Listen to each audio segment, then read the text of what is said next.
Hello students, this is Garima Asthana and welcome to my YouTube channel Garima Asthana's teaching journey, and I am going to start my first English virtual class. ये मेरा पहला English virtual class है. So सबसे पहले हम लोग basics के बारे में जान लें. We should know about the basics. तो आज के सेक्शन में मैं सिर्फ और सिर्फ थोड़ा सा टेंस का इंट्रो करूँगी, टेंस को डील करूँगी, क्योंकि टेंस वो चीज़ है which help us in getting proper knowledge of English, which help us in speaking English properly, you can say, and writing and reading of course. तो जब हम लोग बात कर रहे हैं टेंस की, उससे पहले हम लोग बात कर लें कि इंग्लिश ग्रामर क्या होता है. What is all about English grammar? English grammar is a subject which enables us to speak and write and learn English in a proper way, जिससे हमें ये हेल्प मिलता है जिस इंग्लिश को हम लोग करेक्ट जान सके, प्रॉपरली उसको लर्न कर सके, प्रॉपरली बोल सके. और in short we can define English grammar is a subject which help us in knowing correct English very correctly. Correct तरीके से हम इंग्लिश जान सके, इसमें हमें हेल्प करता है इंग्लिश ग्रामर. तो जब हम लोग बात करते हैं टेंस की, तो इसका डायरेक्ट रिलेशन है किस चीज़ से? वर्ब से. जब if we talk about tense, something has already happened in the past, something is right now is going is happening in going और happening in present, and something will happen in future. जैसे right now I am, for example right now I am teaching you, this is present continuous और present progressive, क्योंकि अभी मैं क्या कर रही हूँ, मैं अपने वर्चुअल क्लास में आप लोग को एक तरह से टीच ही तो कर रही हूँ. Right now you are learning, this is your present continuous और प्रेजेंट प्रोग्रेसिव फॉर्म. आप लोग लर्न कर रहे हो अपने लेसन. जब आप ये वीडियो देखोगे तो आप डेफिनेटली लर्न करोगे, तो उस टाइम आपके लिए ये प्रेजेंट टेंस ही. तो और फ्यूचर, जो चीज़ हम लोग कमिंग टाइम में करेंगे, दैट इज़ फ्यूचर टेंस. तो इन सब चीज़ों को हम लोग डिटेल्स में जब हम लोग पढ़ते हैं in accordings with verb, because action oriented words are verb. कोई समथिंग हैज़ ऑलरेडी हैपेंड, जो पास्ट में जो ऑलरेडी हो चुका है, अब वो किस सिचुएशन में हुआ, समथिंग वॉज हैपनिंग और कंटिन्यूसली हैपनिंग और गोइंग. कुछ ऐसी भी चीज़ें होती है जो हमारा यूजुअल हैबिट होता है. In my childhood days, I used to play a lot or I used to dance a lot. तो वो मेरा यूजुअल पैटर्न था. लेकिन कुछ चीज़ ऐसा होता था जो कंटिन्यूस फॉर्म में भी हम लोग बोल सकते थे. I kept studying for the whole night, कभी कभी, क्योंकि हमेशा मैं बहुत ज़्यादा पढ़ाकू नहीं थी. तो इस तरह का मैं एक, आई एम जस्ट गिविंग एग्जाम्पल. तो पास्ट है या प्रेजेंट है या फ्यूचर है, उसके भी कुछ कंडीशंस होते हैं. जैसे फॉर एग्जांपल प्रेजेंट टेंस, जब हम इसके डिफरेंट फॉर्म्स पढ़ेंगे, सिंपल प्रेजेंट जिसको हम लोग प्रेजेंट इंडेफिनिट भी बोलते हैं, प्रेजेंट कंटिन्यूअस जिसको प्रेजेंट प्रोग्रेसिव भी बोलते हैं, present perfect and present perfect continuous. For example हम यहीं से स्टार्ट कर रहे हैं. जैसे प्रेजेंट के 4 फॉर्म्स हो गए, उसी तरह से पास्ट के भी 4 फॉर्म्स हो गए, उसी तरह से फ्यूचर के भी 4 फॉर्म्स हो गए. अब मैं ऐसे आप लोग को पहले थोड़ा बताती हूँ, उसके बाद थोड़ा समझाती हूँ. हम लोग बात करते हैं सिंपल प्रेजेंट टेंस की, प्रेजेंट इंडेफिनिट. अब present indefinite simple present tense क्या हुआ? जो चीज़ हमारा यूजुअल है, जो हम हमेशा करते हैं. I teach, I go to school, I go to village, I go to temple. आजकल तो हम लोग आई गो कम बोलते हैं, बिकॉज हम लोग घर पे रहते हैं.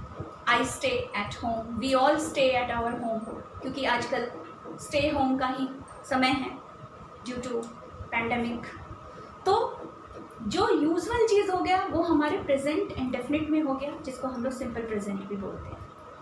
जो कंटिन्यूटी में, right now I am teaching you, right now I am making a kind of video, एक वीडियो बना रही हूँ जिसके थ्रू मैं आपको पढ़ाने का कोशिश कर रही हूँ. तो ये क्या हो गया? ये कंटिन्यूअस हो गया.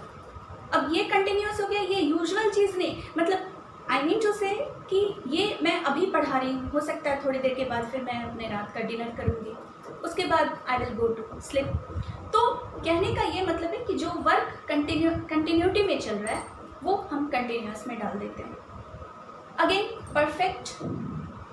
परफेक्शन के साथ जब हम किसी चीज़ को डील करते हैं, जैसे कि नाम से ही है perfect, present perfect, past perfect, future perfect, ये सब हम लोग पढ़ेंगे। अब हम लोग प्रेजेंट परफेक्ट के बारे में जब बात करें, I have completed my exercise, I have completed my project, you have learnt your lesson, you have finished your work। तो जैसे जहाँ पे हम लोग हैज़ या हैव बोलते हैं, वर्ब का थर्ड फॉर्म यूज़ करते हैं, तो इन सब चीज़ों में हम लोग क्यों ऐसा करते हैं? Because that thing has been done, वो ऑलरेडी हो चुका है। I have already taught you English, for example today is my first day only, for example I am saying I have taught you English। अपने और students को तो मैंने पढ़ाया ही है, तो मैं उनको कह सकती हूँ कि I have taught you English। तो I have taught, teach, taught, तो यहाँ पे हम लोग या तो हैज़ या हैव का यूज़ करते हैं, सब्जेक्ट प्लस हैज़ और हैव और वर्ब का थर्ड फॉर्म, क्योंकि आई के साथ हम लोग हैव का यूज़ करते हैं। अब हैव क्या है? तो ये सब चीज़ हम लोग परफेक्ट में इसके बारे में जानेंगे। हैव क्या है? Have auxiliary verb, have helping verb. अलग से अगर हम लोग हैव पढ़े तो वो मॉडल्स की तरह भी वर्क करता है। यहाँ पे टेंस में वो हेल्पिंग वर्ब का काम करता है। मेन वर्ब हमारा क्या है? मेन वर्ब है टीच। टीच से बन गया उसका थर्ड फॉर्म क्या? टॉट। अब जब हम परफेक्ट कंटिन्यूअस में आते हैं तो I have been teaching you for an hour, मैं 1 घंटे से आपको पढ़ाती आ रही हूँ, मतलब कुछ पोर्शन मैंने पढ़ा दिया और कुछ स्टिल आई एम टीचिंग। तो जो कुछ परफेक्शन में हो गया already, something has been done and something is still going, तो वो हो जाता है परफेक्ट कंटिन्यूअस। तो वही चलता है फिर पास्ट में भी, फिर वैसे ही चलता है फ्यूचर में भी। अभी मैं आज today is the first day, I shall discuss about present tense और उसके सारे फॉर्म्स। तो सिंपल प्रेजेंट टेंस में इसका क्या रूल होना चाहिए, इसका स्ट्रक्चर क्या होना चाहिए? जिस तरह से मैथ्स में हम लोग को फॉर्मूला जानने की ज़रूरत होती है, without formula we can not learn maths, अच्छे से हम नहीं लर्न कर सकते। Just like that English grammar correct, specially tense, उसको जानने के लिए हमको इसका बेसिक स्ट्रक्चर जानना बहुत ज़रूरी होता है। तो ये तो आपको पता ही होगा कि what is subject and what is predicate. Verb क्या होगा ये भी आपको पता होगा। अब ये वर्ब क्या होता है, सब्जेक्ट क्या होता है, ये सारी चीज़ तो हम ऑलरेडी जान ही रहे हैं। अब इन चीज़ों को हम बेसिक्स को पहले से जान रहे हैं, तो अब हम जानते हैं कि व्हाट इज़ सब्जेक्ट। नाउन और प्रोनाउन विथ और without article is known as subject. जब किसी सेंटेंस के स्टार्टिंग में हम किसी नाउन या प्रोनाउन का यूज़ करते हैं, वहाँ पे आर्टिकल हो भी सकता है, नॉट नेसेसरीली वहाँ पे आर्टिकल नहीं भी हो सकता, वो पूरा का पूरा चीज़ क्या हो जाता है? Subject. An apple a day keeps the doctor away.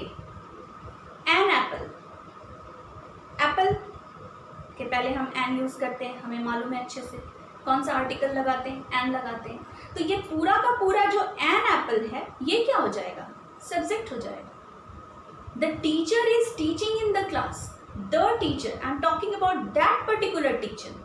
कोई भी सब्जेक्ट टीचर है, चाहे वो ज्योग्राफी टीचर है, चाहे वो इंग्लिश टीचर है, if she is teaching in the class, तो that particular teacher, the teacher, तो ये द टीचर क्या हो जाता है? सब्जेक्ट हो जाता है। सिर्फ टीचर नहीं होगा, सब्जेक्ट। और जो रिमेनिंग पोर्शंस हो गया सेंटेंस का, वो हो जाता है किस में? प्रेडिकेट में। तो यहाँ पे हम लोग को सबसे पहले डील करना पड़ेगा किससे? सब्जेक्ट। यही subject determine, why I am giving stress on subject, because this subject is only going to determine the structure of sentence. What we are going to use, is, am, are, has और have, किस तरह का helping verb हम वहाँ पे use करेंगे, वो determine करेगा क्या? सब्जेक्ट। फिर टेंस तो हम समझेंगे कि वो पास्ट है या प्रेजेंट है या फ्यूचर है, उसके अकॉर्डिंग हम उसको, क्योंकि मैं बात कर रही हूँ किस चीज़ का? मैं बात कर रही हूँ सिंपल प्रेजेंट टेंस क्योंकि मैंने अपने सेंटेंस को क्लैरिफाई किया है, उसको ट्रांजिटिव वर्ब में ये कर दिया है, उसमें ऑब्जेक्ट ऐड कर दिया। आई मीन टू से कि मैं स्पेसिफाई करके बोल रही हूँ कि what do I teach English और I teach botany. If I am specifying that thing तो वो हो जाता है, सेंटेंस थोड़ा बड़ा हो जाता है, वो भी इक्वली करेक्ट है। I teach is also correct, I teach English is also correct, I teach botany is also correct. ये हो जाता है कौन सा सेंटेंस? सिंपल प्रेजेंट टेंस और present indefinite. You learn, correct. You learn what? You learn English. आप English सीखते हो, आपका यूजुअल पैटर्न क्या है कि आप इंग्लिश सीखते हो, आजकल सीखना जरूरी भी है। यू स्टडी, आप स्टडी करते हो। You study what? You study different subjects. आप लोग बहुत सारे सब्जेक्ट को पढ़ते हैं। तो study, learn, teach, eat, have you noticed all of them, ये सब के सब क्या है? वर्ब के फर्स्ट फॉर्म है। कहीं पे भी मैंने वर्ब के फॉर्म को चेंज नहीं किया, तो इसमें हमें ज़्यादा दिमाग लगाने की ज़रूरत नहीं है। बहुत सारे बच्चे इसमें ज़्यादा दिमाग लगाने लगते हैं, उसमें इज, एम, आर को फिट करना शुरू कर देते हैं। No, there is no need. यहाँ पे हमें किसी भी हेल्पिंग वर्ब की ज़रूरत नहीं है। आई टीच और I teach English is equally correct. I go और आई गो टू स्कूल और I go to market. I stay at home. तो कहीं जब हम लोग सब्जेक्ट और वर्ब के फर्स्ट फॉर्म का यूज कर रहे हैं और if there is any object then this is present indefinite. I think ये सफिशिएंट होगा।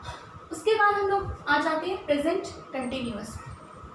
अब प्रेजेंट कंटिन्यूअस में जब हम लोग बात करें तो प्रेजेंट कंटिन्यूअस में हम लोग क्या, प्रेजेंट कंटिन्यूअस और प्रेजेंट प्रोग्रेसिव भी उसको बोलते हैं। इसका मतलब है कि that work is still going on. I am teaching you English. I am making this video, मैं ये वीडियो बना रही हूँ। ऑफकोर्स मैं ये पढ़ाने के लिए बना रही हूँ, but I am making my video और आई एम टीचिंग यू। क्या मैंने यूज़ किया? आई यहाँ पे क्या हो जाता है? सब्जेक्ट हो जाता है। मैंने क्या बोला? नाउन या प्रोनाउन, विथ और विदाउट आर्टिकल। जाहिर सा बात है कि जब प्रोनाउन होगा तो वहाँ पे आर्टिकल नहीं होगा, लेकिन नाउन में बहुत बार आर्टिकल का हम यूज़ करते हैं ना। अब जैसे मैंने बोला I am teaching you English, तो आई यहाँ पे क्या हो गया? Subject. You are learning your lesson, you क्या हो जाता है? Subject. Ram is eating mango, Ram क्या हो जाता है? सब्जेक्ट।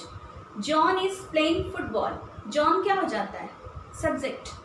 तो कहने का ये मतलब है कि नाउन है या प्रोनाउन है वो तो सब्जेक्ट हो ही गया। अब हम इज, एम, आर किस हिसाब से लगाएंगे, उसके रूल्स होते हैं। उसके मैं आपको चार्ट बना के बताऊंगी दूसरे क्लास में कि कहाँ पे हमें इज का, एम का तो यूज़ हम सिर्फ और सिर्फ आई के साथ करते हैं, ये तो सबको पता है। इज का हम यूज़ वहीं पे करते हैं जहाँ पे सिंगुलर नाउन है या फिर सिंगुलर नाउन है जहाँ पे, या फिर थर्ड पर्सन सिंगुलर है, वहाँ पे हम लोग इज का यूज़ करते हैं। और अगर थर्ड पर्सन प्लूरल है वहाँ पे हम लोग आर का यूज़ करते हैं। सेकेंड पर्सन सिंगुलर हो या प्लूरल हो वहाँ पे हम लोग आर का यूज़ करते हैं। तो इन चीज़ों को हमें समझना बहुत ज़रूरी है। जो माइन्यूट चीज़ है उस पर हमें वर्क करना पड़ेगा। जैसे मैं अभी कंटिन्यूअस जब पढ़ा रही हूँ, हेल्पिंग वर्ब में इसकी बहुत ज़रूरत पड़ रही है। आई के साथ तो मैंने बोल दिया कि आई एम टीचिंग, ठीक है।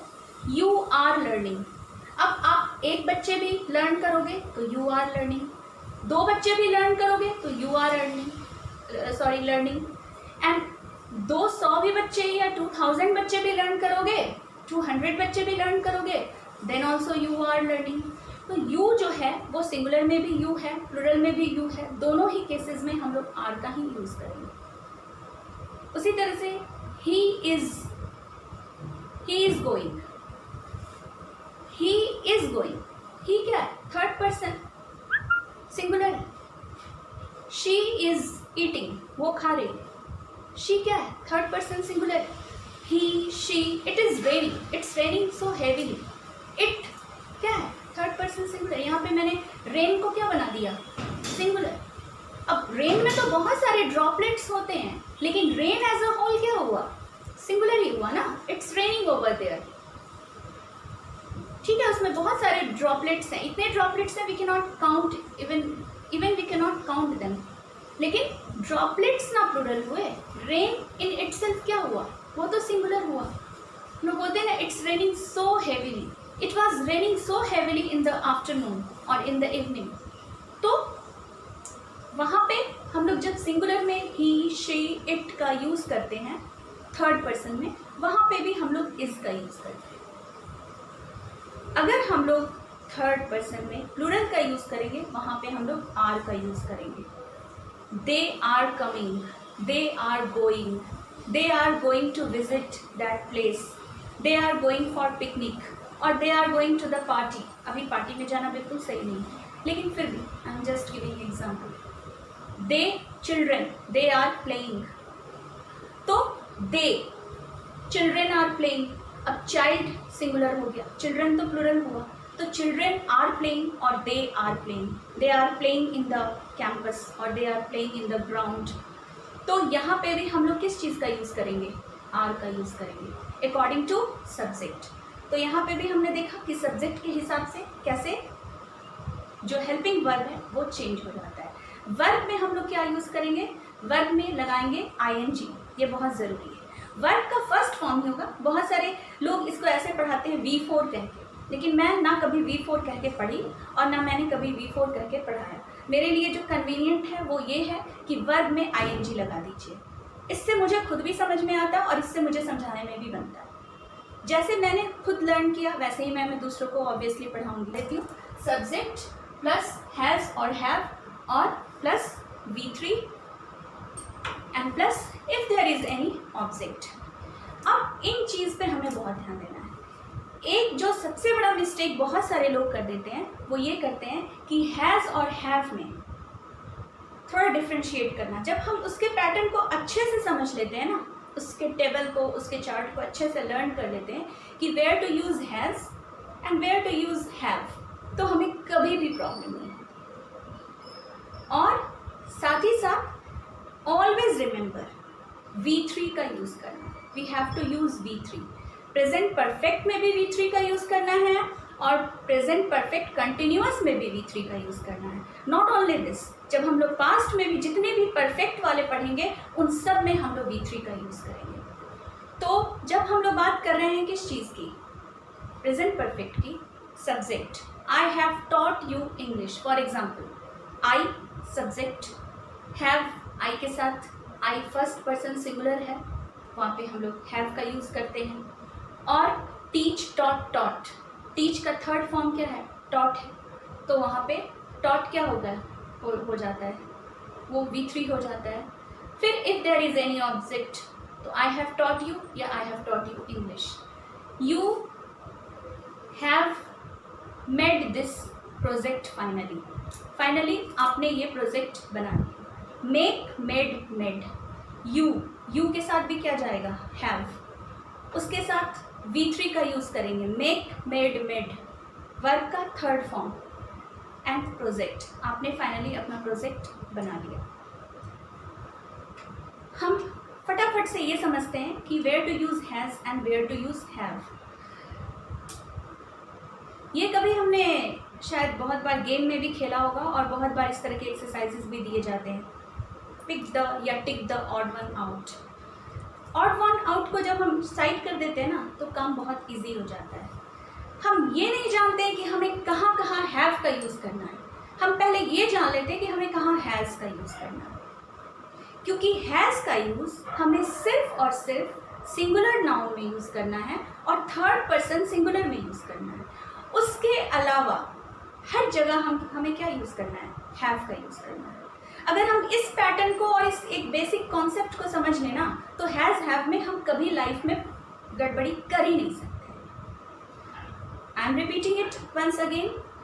हैज़ का where you have to use has is to be used with singular noun and third person singular, he, she, it और राम और श्याम और सीता और रीटा और एनीथिंग, तो कोई भी नेम है, और गरिमा, किसी के साथ भी आप लोग किस चीज़ का, जब आप उसको as a third person use कर रहे हैं तो वहाँ पे आपको क्या यूज़ करना है, हैज़ का यूज़ करना है, you have to use has. लेकिन जहाँ पे भी हम लोग बात करें, चाहे वो फर्स्ट पर्सन सिंगुलर या प्लूरल हो, वहाँ पे भी हम लोग हैव का यूज़ करेंगे, आई के साथ हैव, वी के साथ हैव।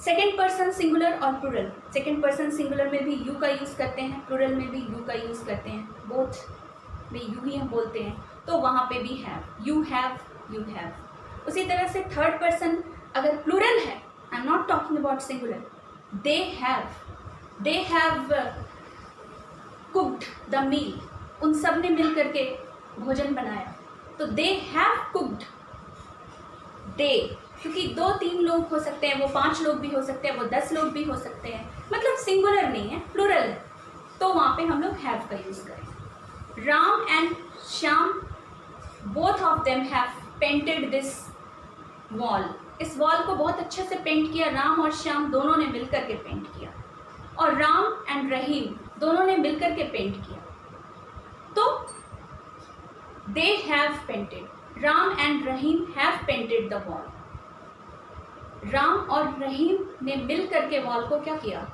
पेंट किया, तो वहाँ पे हम किस चीज़ का यूज़ करेंगे, हैव। तो मैंने पहले भी बोला कि थर्ड पर्सन सिंगुलर में और सिंगुलर नाउन में ही हम लोग किस चीज़ का यूज़ करते हैं, हैज़ का यूज़ करते हैं, बाकी हर जगह हम लोग हैव का यूज़ करते हैं। तो आज के लिए क्लास इतना ही रहने देते हैं, मैं अपना वीडियो एंड करती हूँ। थैंक यू, आई होप कि आपको कुछ इसमें जो बेसिक चीज़ें हैं वो समझ में आई, मैं अपने नेक्स्ट क्लास में आपको और अच्छे से सिखा पाऊँगी। Thank you. चैनल को आप लोग चाहिए तो सब्सक्राइब कर सकते हैं, ज़्यादा से ज़्यादा लाइक कर सकते हैं, शेयर कर सकते हैं। Okay, thank you.